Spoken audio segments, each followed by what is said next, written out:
مساء الانوار عليك كابتن مدحت، ومساء الانوار على ضيوف مودرن سبورت في كل مكان.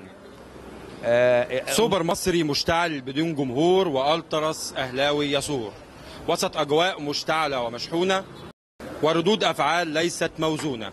يلعب سوبر كرة القدم في افتتاح الدوري المصري، وعلى الرغم من ان اللقاء بدون جمهور نجد الالتراس الاهلاوي يثور، وفي وقت تبحث فيه عن عجله الحياه لابد ان تدور. وبدلا من أن نعقد الأمور علينا أن نعمل جاهدين حتى تثمر الأرض ولا نتركها تبور. وفي تحدي محمود من وزير الرياضة نفذ الوعد، ووزير داخلية يثبت الوجود. وعلى بركة الله نفتتح موسمنا الرياضي الذي نأمل أن يكون فتحة خير على الجميع، وندعو كل محب الكرة للتشجيع وليس للترويع.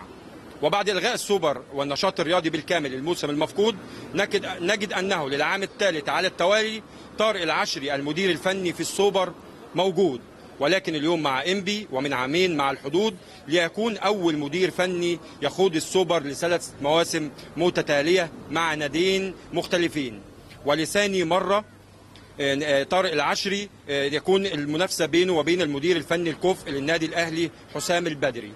والجميع عد العدة وشد العتاد لأن تكون بطولة السوبر هي المراد، وتكون احتفالية وافتتاحية بالموسم وتعيد الأمجاد.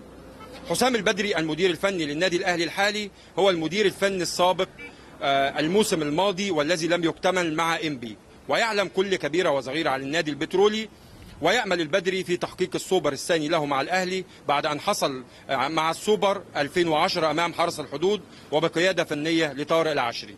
دخل حسام البدري معسكر استعداد الفريق ب 22 لاعب بعد استبعاد عماد متعب ومحمد نجيب وجونيور والسيد حمدي للرؤية الفنية.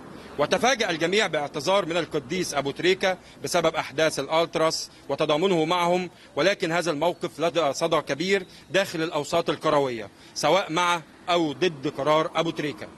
بينما طارق العشري والذي ترك حرس الحدود والذي ارتبط به منذ بداية مشواره التدريبي وحقق معه بطولات تحسب له، فحصل معه على بطولة الكأس موسمين وكأس السوبر مرة، وكانت على حساب النادي الأهلي.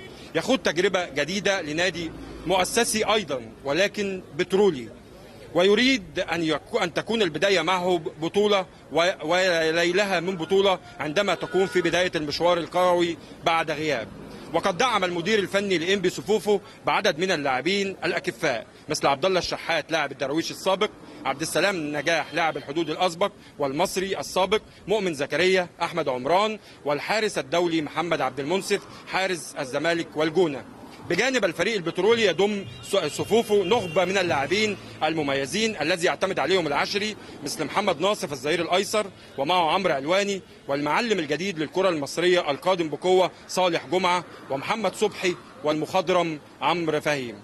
فلمن تدق طبول الانتصار في بداية المشوار، للأهلي العتيد أم لإنبي العنيد؟ التقى الفريقين مرتين متتاليين في الموسم المصري عام 2005 و2006، وانتهى اللقاءين بفوز الأهلي بهدف وحيد. ففي عام 2005 انتهى اللقاء بهدف لواء الجمعة في الدقيقة الثالثة من الوقت الإضافي بعد انتهاء الوقت الأصلي بالتعادل السلبي. وفي عام 2006 انتهى اللقاء بهدف نظيف سجله محمد أبو تريكة في الدقيقة 92.